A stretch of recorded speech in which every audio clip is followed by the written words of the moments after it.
The person who you choose to be your best friend has way more impact on the trajectory of your life than your professional life. I could say the same for who you choose to be in a relationship with as well. Like having a girlfriend or boyfriend of bad character oftentimes causes a lot of conflict in your life that destroys years of progress you've made to your life. A single bad best friend can do the same.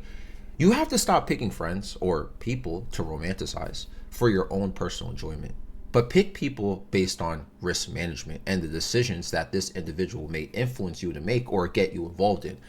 I could say a lot of poor situations I've gotten myself into in the past that still stick with me is because of who I personally chose to be friends with at a certain period of time. But accountability is more important than that. It was under my own consciousness to do so, but I definitely wasn't conscious or didn't analyze the risks that people brought into my life or what they could bring.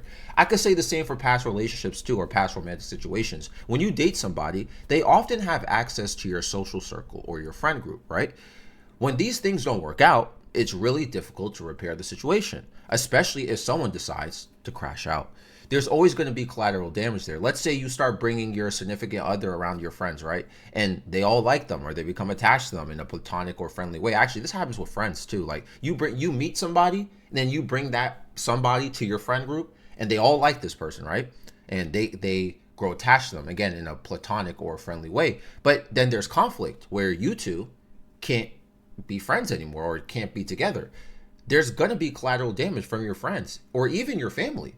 What happened to me too is where in high school I was friends with this guy and I just couldn't be friends with him because something had happened. I think I made a story time video many years ago about this, and it really hurt both of our parents. Like our parents were kind of friends too, and they even tried to make us friends again several times, and it just couldn't happen. Not necessarily related to that situation, but it's worth noting that one best friend can be worse than having 100 enemies. A best friend has access to you and knows all your vulnerabilities, your secrets, your locations, your weaknesses. And if that friend lacks character or decides to crash out, that knowledge they have becomes weaponized, making the split between you two a lot more damaging than, you just having a problem with the stranger or some sort of professional environment, right? Which is why I said the person who you choose as your best friend or your lover has more impact on the trajectory of your life than your professional life. A good way to analyze this or analyze a person, like if you don't know if this person is going to be good or not to be friends with, or maybe even somebody who you're close to now or getting close to, maybe this is something you should ask yourself, like, what risk does this person bring to my life? I had a friend who always wanted to play games, for example. Literally, all he did was play games all day. And whenever I was available, that's all he wanted to do. And sometimes it was difficult for me to not, like, I felt the peer pressure because he was my friend. He was very important to me. And we had a lot of deep and emotional conversations and personal conversations. But bro, I have to do stuff. Like, you know what I'm saying? I need to sleep.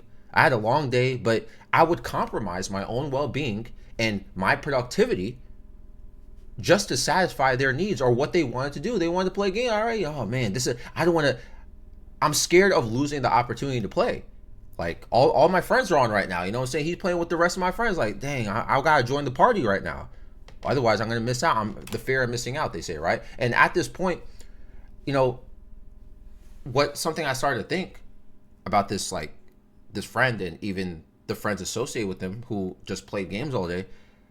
I don't really understand what this person or what these people necessarily add to my life, at least anymore, besides them being available to play games all day. You know what I'm saying? Like, I'd love to do that. I would love to do that. But I have responsibilities and things I need to get done. There's things that I want to get done. There are things that I inspire to do. Like, I can't do this, And that's a basic example, right? But I've also dealt with friends or seen people who have had friends who are into things that end up rubbing off on them. Like, if those people around you have a high tolerance for risky behavior, your own internal alarm system for those behaviors will just become desensitized. So guess what you're going to do? Get involved in those risky behaviors or get involved in risky behaviors in general because you're so desensitized because all your friends are like that. You know what I'm saying? I mean, this is basic psychology, overt persuasion. Hang out with negative people, it will desensitize you and it will become your own. You know what I'm saying? Like, you will start thinking in a similar way. And this has more control over your future or the next steps in your life as well. Something I always look for when I'm analyzing people is like, I want to see how I want to know their ability to solve conflict. I've dated people like this where, and I ignored a huge red flag with this. Sometimes I'll hear someone basically talk about all their past relationships, and every single one of them sounds like it ended, where everything was burned to the ground.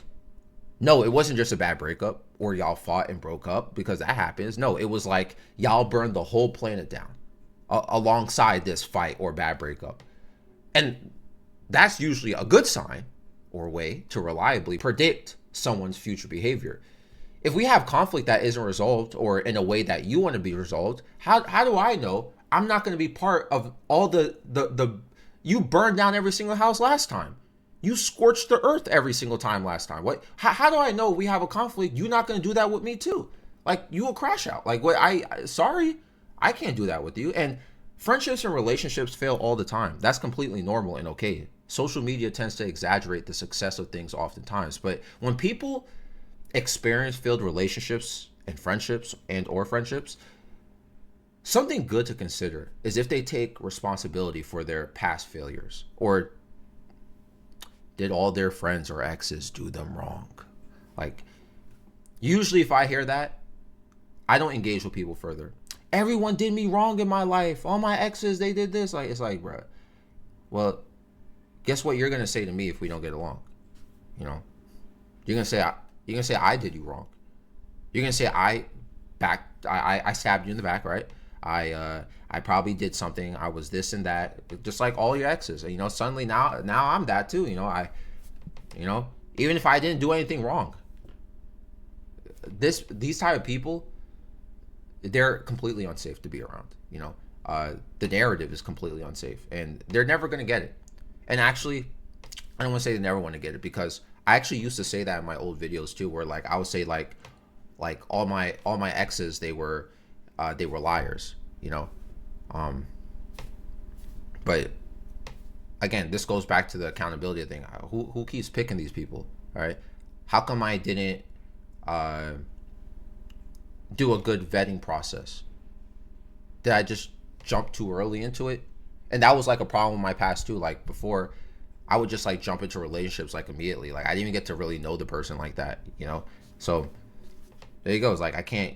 But if I stuck with that narrative, like, everyone did me wrong still, they're all liars or this and that, it's like they all cheated on me or something. It's like, all right, well, you know what I'm saying? Like, you always got to put people through a vetting process. If we ignore this because of your personal needs, like loneliness or that feeling when no girlfriend or boyfriend, well, even though that person is highly dangerous and you still decide to engage with them because, again, loneliness or that feeling when no girlfriend or boyfriend, then when you take the risk and their behaviors or what requires to be compatible with them is hurting your decision making, desensitizes you, or keeps causing collateral damage, you're going to lose more than you gain.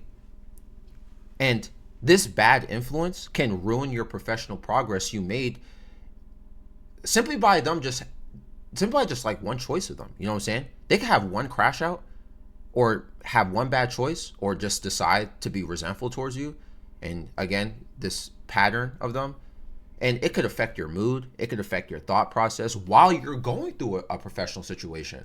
And then again, this slows down your progress, and then you don't realize how this sort of paralyzes you. Or I won't say paralyze all the time, but it will really slow you down. So I hope this makes sense. Let me know what you guys think down below. I love you guys. I'm out.